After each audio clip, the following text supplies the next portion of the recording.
بسم اللہ الرحمن الرحیم۔ نبی کریم صلی اللہ علیہ وآلہ وسلم اور جادوگرنی کا حیران کن واقعہ۔ جادو کا اثر کیسے ختم ہوا؟ کیا آپ جانتے ہیں نبی کریم صلی اللہ علیہ وآلہ وسلم پر جادو کیا گیا تھا؟ جی ہاں، ایک جادوگرنی نے آپ صلی اللہ علیہ وآلہ وسلم کے خلاف ایک خوفناک سازش تیار کی تھی۔ لیکن پھر کیا ہوا؟ کیسے اس جادو کا توڑ ہوا؟ اور اس واقعے میں ہمیں کیا سبق ملتا ہے؟ آئیے اس حیران کن واقعے کو تفصیل سے جانتے ہیں۔ مدینہ میں جادوگرنی کی سازش۔ یہ واقعہ مدینہ منورہ میں پیش آیا، جہاں ایک عورت جو جادو کے فن میں ماہر تھی، اسلام اور نبی کریم صلی اللہ علیہ وآلہ وسلم کے خلاف سازشیں کر رہی تھی۔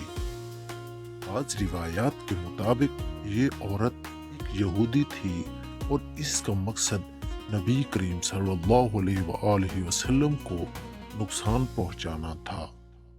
اس نے ایک شیطانی طریقہ اختیار کیا، جادو۔ یہ عورت نبی کریم صلی اللہ علیہ وآلہ وسلم کی کچھ استعمال شدہ بال اور کنگھی حاصل کرنے میں کامیاب ہو گئی۔ اس نے اس پر جادو کیا اور ان اشیاء کو ایک کنویں میں دفن کر دیا۔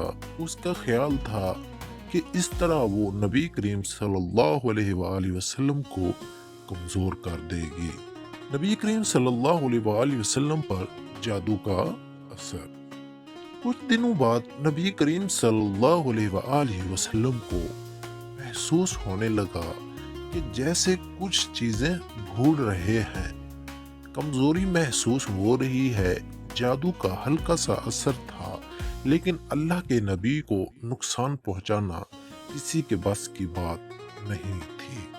اور پھر اللہ تعالیٰ کی طرف سے مدد آئی۔ حضرت جبرائیل علیہ السلام نازل ہوئے اور نبی کریم صلی اللہ علیہ وآلہ وسلم کو بتایا کہ آپ پر جادو کیا گیا ہے۔ ساتھ ہی یہ بھی بتایا کہ جادو کہاں دفن ہے اور کس نے کیا ہے۔ کنویں سے جادو کا توڑ۔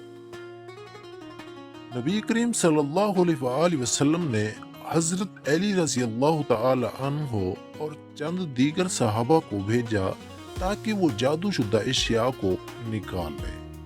جیسے ہی وہ اشیاء نکالی گئی، نبی کریم صلی اللہ علیہ وآلہ وسلم نے اللہ کی پناہ لی اور سورۃ الفلق اور سورۃ الناس کی تلاوت فرمائی۔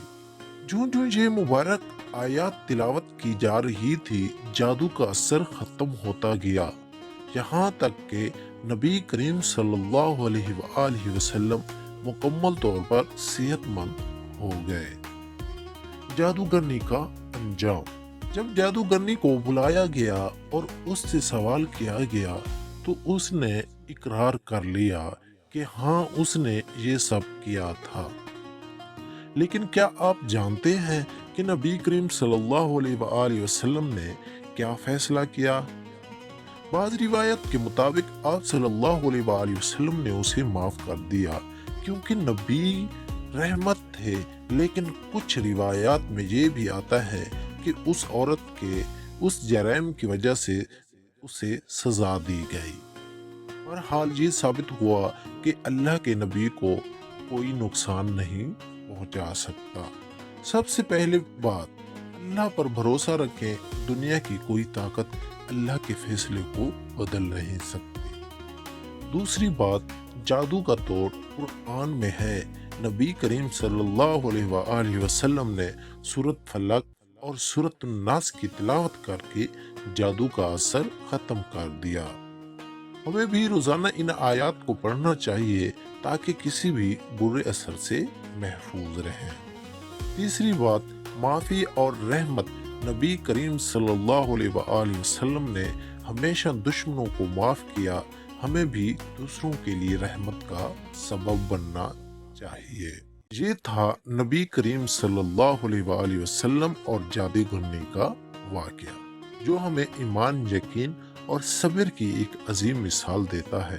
اگر آپ کو یہ ویڈیو پسند آئی ہے تو اسے شیئر کریں تاکہ اور لوگ بھی اس سے سبق آموز واقعے سے فائدہ اٹھا سکیں۔